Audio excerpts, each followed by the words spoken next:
Assalamualaikum warahmatullahi wabarakatuh. Salam sejahtera bagi kita semua. Om Swastiastu, Namo Buddhaya, salam kebajikan. Bagaimana kabar teman-teman? Semoga dalam keadaan yang sehat, bahagia, dan sejahtera ya. Sekarang pada kesempatan kali ini, saya Maria Paulina, tentunya dari Fakultas Kesehatan Universitas Harapan Bangsa, di sini akan memberikan pemaparan atau lebih tepatnya kita berdiskusi tentang submateri keperawatan dasar pada gangguan pemenuhan kebutuhan personal hygiene atau perawatan diri. Untuk selama beberapa menit ke depan, yuk kita berdiskusi mengenai personal hygiene. Check it out. Baik, sebagai pendahuluan tentang pemenuhan kebutuhan personal hygiene, teman-teman apa sih yang terlintas di benak teman-teman sekalian saat mendengar atau melihat kata personal hygiene? Salah satu tanda seseorang dikatakan sehat ya adalah adanya kemampuan orang tersebut melakukan aktivitas ya seperti biasanya yaitu bekerja, makan dan minum, personal hygiene, rekreasi ya, bahkan bisa rekreasi. Nah, apabila ada seseorang yang sakit atau individu itu sakit, kemudian terjadi kelemahan fisik, ini akan mengakibatkan kemampuan aktivitasnya menjadi menurun. Seseorang tersebut biasanya terjadi masalah personal hygiene, ya, kurang mendapatkan perhatian fokus pada personal hygiene-nya. Hal ini bisa berpengaruh pada masalah kesehatan seseorang tentunya, teman-teman. Akibat yang dapat ditimbulkan jika personal hygiene tidak terpenuhi, antaranya adalah gangguan membran mukosa mulut, ya, ada integritas kulit, terus kemudian bau rambut, terus kemudian pada mata, kuku, dan bahkan ke kelamin. Nah, selain menimbulkan dampak fisik, gangguan personal hygiene dapat pula berdampak pada gangguan pemenuhan kebutuhan psikososial dan nyaman pada teman-teman ya atau pada sekitar. Sehingga kalau misalnya ada yang belum bisa memenuhi pemenuhan personal hygiene, tentunya kita sendiri juga tidak nyaman, tetangga sekitar atau orang di sekitar kita juga tidak nyaman.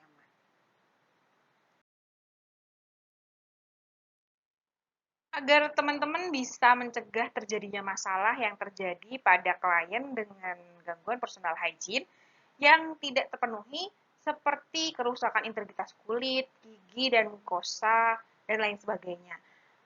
Klien tersebut dapat menimbulkan berbagai gangguan fisik dan psikologis. Sedangkan gangguan fisik dan psikologis mengurangi keindahan penampilan dan reaksi emosional. Dengan demikian, kita sebagai perawat tentunya sangat dibutuhkan dalam melakukan asuhan keperawatan. Ya, untuk apa? Untuk memenuhi kebutuhan personal hygiene tentunya, terutama pada klien yang belum mampu atau tidak mampu untuk memenuhi dan meningkatkan pengetahuannya. Nah, teman-teman, seseorang dalam kehidupan sehari-hari, kebersihan merupakan hal yang sangat penting dan harus terpenuhi ya tentunya. Karena kebersihan ini akan mempengaruhi kesehatan dan psikologis. Nah, aktivitas pemenuhan kebersihan sangat dipengaruhi oleh apa aja? Budaya, ekonomi, sosial, ya, kemudian status kesehatan, pengetahuan, dan lain sebagainya. Nah, coba teman-teman tulis di forum diskusi ya, apa aja yang mempengaruhi pemenuhan kebersihan atau aktivitas pemenuhan kebersihan yang dipengaruhi oleh yang pertama satu budaya, yang kedua adalah sosial ekonomi, yang ketiga status kesehatan, yang keempat adalah pengetahuan. Ya, silahkan tulis di forum diskusi mahasiswa, ditunggu ya teman-teman.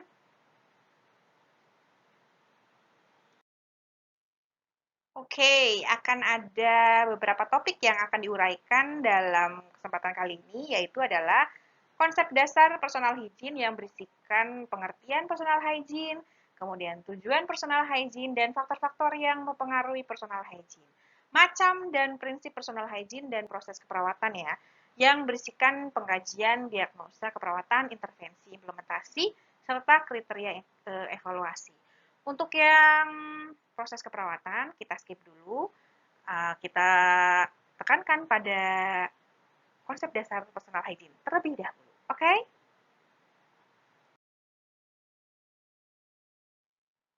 Ya, personal hygiene berasal dari bahasa Yunani yang berarti personal, yang artinya perorangan, dan hygiene berarti sehat. Jadi, personal hygiene adalah suatu tindakan untuk memelihara kebersihan dan kesehatan seseorang untuk kesejahteraan fisik dan psikis. Cara perawatan diri manusia untuk memelihara kesehatan mereka disebut hygiene perorangan. Sehingga teman-teman, personal hygiene atau kebersihan diri adalah upaya seseorang dalam memelihara kebersihan dan kesehatan untuk memperoleh kesejahteraan fisik dan psikologis. Ayo, siapa yang di sini masih belum bisa memenuhi kebutuhan hygiene sendiri? Hanya hal sepele, misalnya mandi sehari 2 kali, terus kemudian sikat gigi sebelum tidur, dan lain sebagainya. Itu hal kecil yang kadang-kadang kalau lagi dingin, terus nggak mandi, gitu. Baiklah, jangan seperti itu ya. Semoga kita tidak seperti itu. Apalagi kita sebagai tenaga kesehatan, di mana butuh sekali ya untuk menjaga kebersihan kita sehari-hari dan menjaga diri kita aman dengan lingkungan, terutama untuk orang-orang yang kita cintai di rumah.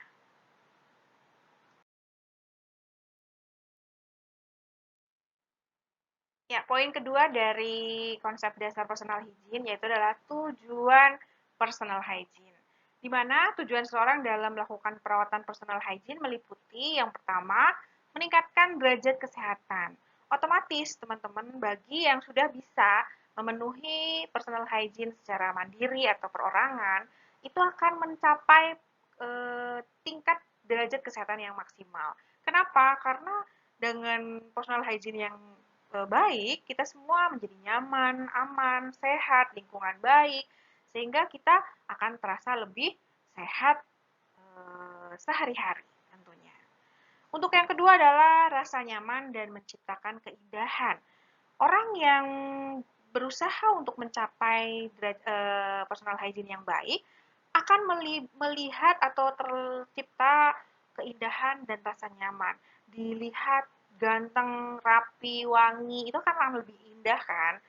Nah, yang ketiga adalah mencegah penyakit pada diri sendiri maupun pada orang lain. Contohnya yang sangat kelihatan sekali yaitu cuci tangan, di mana cuci tangan pada saat sekarang ini sangat dianjurkan dan sangat diwajibkan bagi seluruh warga dunia untuk proses atau tujuan mencegah penyakit. Untuk yang keempat adalah meningkatkan percaya diri, di mana seperti yang tadi sudah dikatakan, itu akan meningkatkan rasa nyaman ya apabila kita bisa menciptakan personal hygiene yang baik.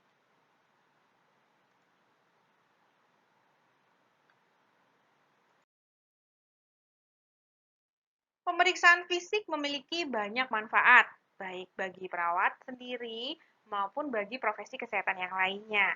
Antaranya yang pertama adalah sebagai data untuk membantu perawat dalam menegakkan diagnosa keperawatan. Yang kedua, mengetahui masalah kesehatan yang dialami klien. Yang ketiga, sebagai dasar untuk memilih intervensi keperawatan yang tepat. Yang keempat, sebagai data untuk mengevaluasi hasil dari asuhan keperawatan.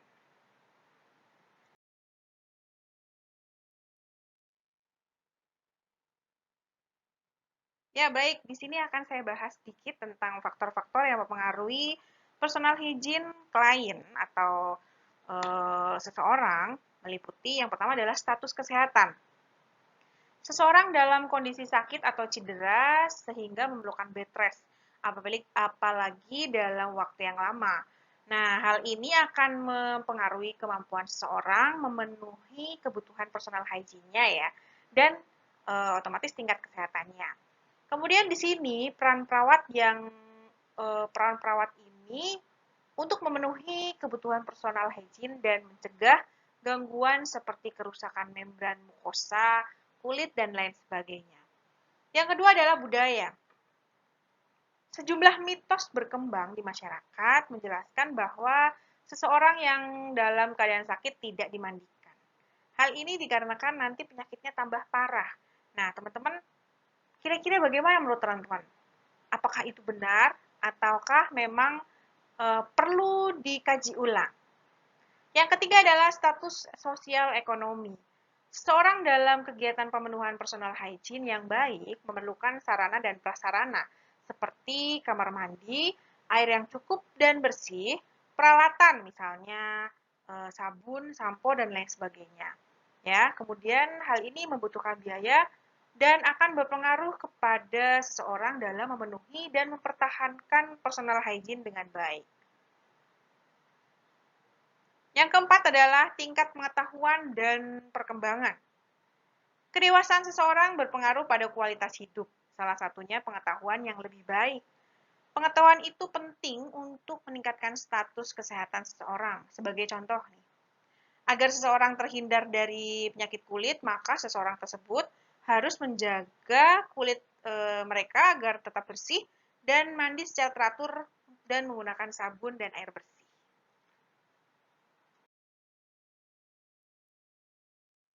Kemudian slide selanjutnya yaitu adalah yang kelima, cacat jasmani atau mental. Seseorang dalam kondisi cacat jasmani atau mental akan menghambat kemampuan individu tersebut untuk melakukan perawatan pemenuhan kebutuhan diri sendiri. Dan yang selanjutnya adalah praktek sosial. Selama anak-anak mendapatkan praktek hygiene dari orang tua, sedangkan masa remaja lebih perhatian pada hygiene karena pengaruh teman atau pacar. Praktik hygiene lansia dapat berubah dikarenakan situasi kehidupannya.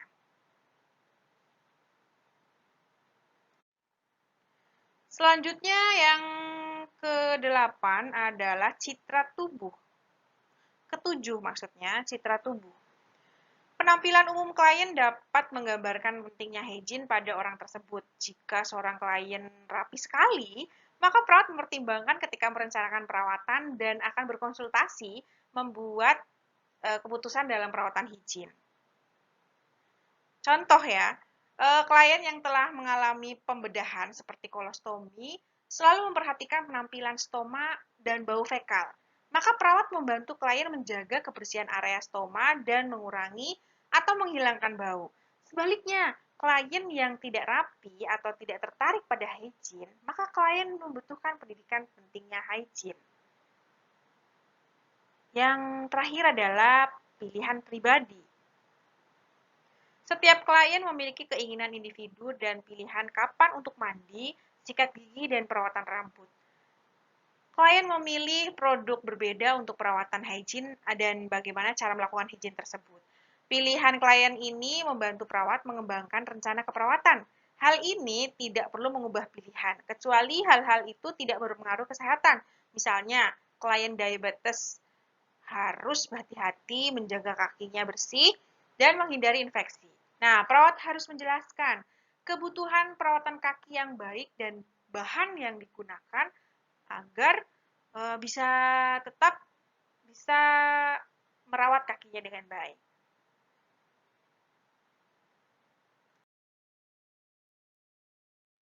Nah, teman-teman, agar lebih jelas, berikut ini penjelasan tentang macam-macam personal hygiene. Yang pertama adalah perawatan kulit. Ya, kulit merupakan organ aktif yang berfungsi sebagai sekresi, ekskresi, pengatur temperatur, sensasi, dan kulit berfungsi juga sebagai pertukaran oksigen, nutrisi, dan cairan-cairan dengan pembuluh di bawahnya. Nah, sintesa sel baru dan eliminasi sel mati. Ya, kita flashback dulu di integumen, di mana epidermis atau lapisan yang terluar itu merupakan pelindung jaringan di bawahnya terhadap kehilangan cairan, ya, cedera mekanis maupun kimia, serta masuknya mikroorganisme penyakit. Seseorang harus menjaga kebersihan kulit karena sangatlah penting. Kulit menjadi pintu masuk utama ya, atau code entry masuk patogen kuman ke dalam tubuh. Ya, contohnya bakteri, umumnya tinggal pada permukaan luar kulit. Tempat tinggal bakteri misalnya Corynebacterium merupakan flora normal yang tidak menyebabkan penyakit, tapi menghalangi multiplikasi penyakit akibat mikroorganisme. Cara merawat kulit dengan melakukan mandi minimal 2 kali sehari setelah melakukan aktivitas atau dalam keadaan kulit yang kotor menjalani operasi dan sebaiknya menggunakan sabun yang tidak iritatif atau sesuai kebiasaan. Kemudian yang kedua adalah perawatan kaki dan kuku. Kaki dan kuku seringkali memerlukan perhatian yang khusus untuk mencegah infeksi, bau, dan cedera pada jaringan. Kuku merupakan pelengkap kulit, tetapi bila tidak mendapatkan perawatan yang baik, maka kuku bisa menjadi sarang penyakit. Masalah yang dihasilkan oleh perawatan yang salah atau kurang, seperti menggigit kuku, memotong tidak tepat, kemudian pemaparan zat kimia yang tajam, dan pemakaian sepatu yang tidak pas. Nah, ini menyebabkan ketidaknyamanan dan nyeri pada kaki dapat mengarahkan pada stres fisik dan emosional. Kemudian yang selanjutnya adalah perawatan rambut, di mana rambut merupakan struktur kulit maksud saya adalah rambut merupakan struktur kulit, ya. Rambut sehat terlihat mengkilat, tidak berminyak dan tidak kering, atau tidak mudah patah. Kondisi panas dan malnutrisi akan mengganggu pertumbuhan rambut. Bila rambut kotor dan tidak dibersihkan, bisa menyebabkan ketombe dan sarang kutu. Nah, rambut klien imobilisasi akan terlihat menjadi kusut. Balutan yang bisa meninggalkan darah atau antiseptik bisa membuat rambut lengket. Klien juga harus diizinkan bercukur bila kondisi mengizinkan. Yang selanjutnya adalah perawatan gigi dan mulut. Mulut merupakan rongga, merupakan sistem pencernaan dan bagian tambahan sistem pernafasan, sehingga tidak bersih dan penuh dengan bakteri, maka harus dibersihkan ya. Nah, mulut terdiri dari bibir, gigi, lidah, dan langit-langit. Mukosa mulut normal berwarna merah muda, terang, dan basah. Gigi normal terdiri dari 3 bagian, kepala, leher, dan akar, sedangkan sehat tampak putih, halus, bercahaya, dan berjajar rapi. Nah, ini adalah tanggung jawab kita sebagai perawat pada higien mulut untuk memelihara dan pencegahan dengan cara mengajarkan teknik yang benar, ya, dengan salah satunya memotivasi perawat membuat rujukan, memberikan pendidikan, dan membantu membersihkan gigi dan mulut. Yang kelima adalah perawatan mata. Secara normal tidak ada perawatan khusus yang diperlukan untuk mata karena secara terus-menerus dibersihkan ya pada dengan air mata tersebut. Nah, kelopak mata dan bulu mata mencegah masuknya partikel asing. Seseorang hanya membersihkan kotoran mata dapat menempel pada sudut mata dan bulu mata, sehingga perlu menjaga kebersihan saja untuk mempertahankan kesehatan mata dan mencegah infeksi. Nah, klien yang tidak sadar berisiko cedera mata karena refleks kedipan tidak ada. Klien yang telah mengalami operasi mata atau infeksi menyebabkan peningkatan pengeluaran atau drainase. Nah, di sini perawat kita bisa sering membantu dalam perawatan kacamata, memberikan perawatan dengan kacamata, lensa kontak, atau mata buatan. Selanjutnya adalah perawatan hidung. Hidung memberikan indera penciuman, pemantau temperatur, kelembaban udara, serta mencegah masuknya partikel asing ke dalam sistem pernafasan. Akumulasi sekresi yang mengeras di dalam nares dapat merusak sensasi olfaktori dan pernafasan. Iritasi mukosa nasal menyebabkan pembengkakan dan mengarah pada obstruksi nares. Nah, secara tipikal perawatan higienis hidung adalah cukup sederhana, tetapi untuk klien menggunakan nasogastrik, pemberian makan enteral atau pipa endotrakea yang masuk ke dalam membutuhkan perhatian yang khusus. Hidung terdiri dari mukosa hidung, maka harus dijaga agar tidak terjadi iritasi. but not least yaitu adalah perawatan telinga. Hijin telinga mempunyai implikasi untuk ketajaman pendengaran bila substansi lilin atau benda asing terkumpul pada kanal telinga luar yang mengganggu konduksi suara, khususnya pada lansia rentan terkena masalah ini ya.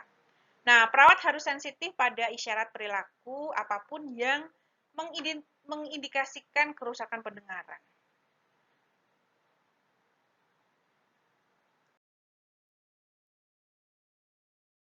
Last slide. Teman-teman sudah mengetahui ya konsep personal hygiene dan faktor-faktor yang mempengaruhinya.